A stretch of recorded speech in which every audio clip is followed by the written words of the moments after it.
This is how wild Howard Hughes really was, the Aviator. Howard Robert Hughes Jr., December 24, 1905 to April 5, 1976, was an American business magnate, investor, record-setting pilot, engineer, film director, and philanthropist, known during his lifetime as one of the most financially successful individuals in the world. He first became prominent as a film producer and then as an influential figure in the aviation industry. Later in life, he became known for his eccentric behavior and reclusive lifestyle, oddities that were caused in part by his worsening obsessive-compulsive disorder, OCD, chronic pain from a near-fatal plane crash, and increasing deafness. Sadly, these odd habits have overshadowed his achievements. From the strange to the obsessive to the brilliant, here are some of the most interesting facts about the Aviator himself.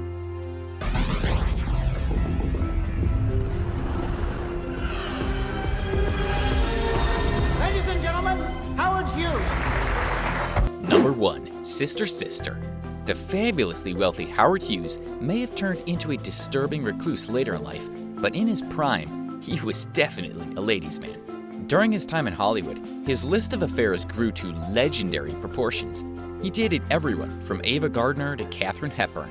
Scandalously, he was said to have dated sisters Olivia de Havilland and Joan Fontaine, but the truth is even darker. While he was involved with de Havilland, he made a pass at Fontaine, who rebuffed him and told her sister the whole story. Instead, de Havilland was furious at Fontaine, and the wedge caused by Hughes contributed to even more rancor in the sisters' infamous feud. He lived the dream. Welcome to Hollywood. I feel like a little adventure, Miss Hepburn. Do y'all rest, Mr. Hughes. Number 2. He screams for ice cream. Throughout his life, Howard Hughes showed a tendency toward obsessive behavior, which was easily indulged thanks to his wealth and power. At one point, he was obsessed with Baskin-Robbins banana nut ice cream. When the company discontinued the flavor, he ordered them to make an industrial-sized batch of 350 gallons. He traveled to Los Angeles in order to retrieve the order and then reconfigured an entire refrigeration system in order to store the ice cream, but they were in for some bad news. Hughes had lost interest in the banana nut flavor. He then became obsessed with French vanilla-flavored ice cream. Of course, as the years wore in, these obsessive tendencies went from funny to disturbing, but more on that later. Number 3. Crash and burn. Much of Hughes' fortune came from his business, the Hughes Aircraft Company. However, Hughes didn't just helm the company, he also frequently helmed his own product. As a trained pilot, Hughes would sometimes perform tests for Hughes Aircraft Company himself, but these tests often put him in grave danger. Hughes crashed a military prototype during a test pilot session in 1946. Doctors gave Hughes codeine for his injuries. Hughes would develop a dependency to codeine and to take it throughout the rest of his life.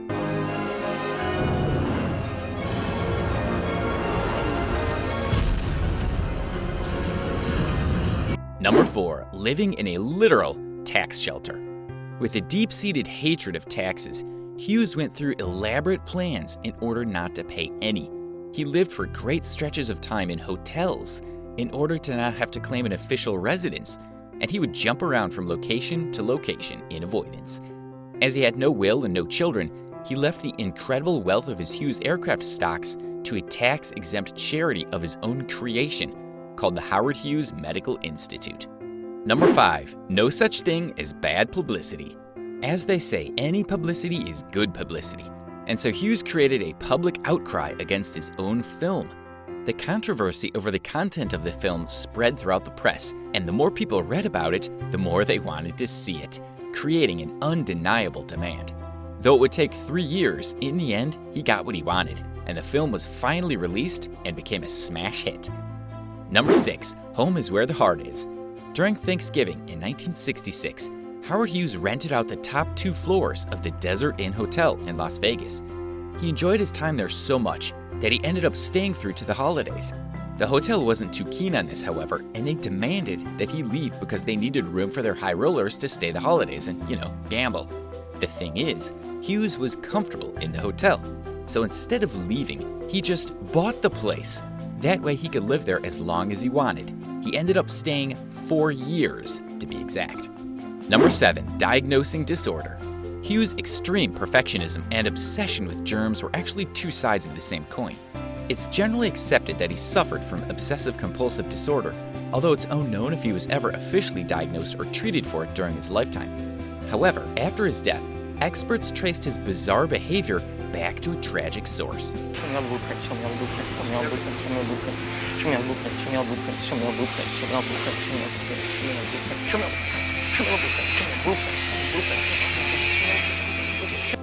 Number 8. Paging Dr. House or Dr. Freud.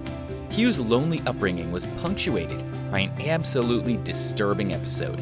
When he was in his teens, Hughes became paralyzed suddenly one day and was unable to walk for months on end.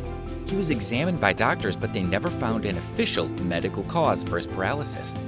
Years after Hughes' passing, it was speculated that it may have been an extreme reaction to stress, one that would be echoed in his later life when he became consumed by his paranoia and obsessive behavior. Number 9. Follow the money.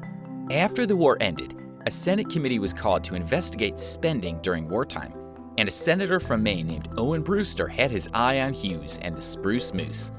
Both Hughes and Colonel Roosevelt were eventually called to testify and to explain why $40 million from the War Department had been awarded to Hughes for a product that was never delivered, but Hughes quickly turned the tables.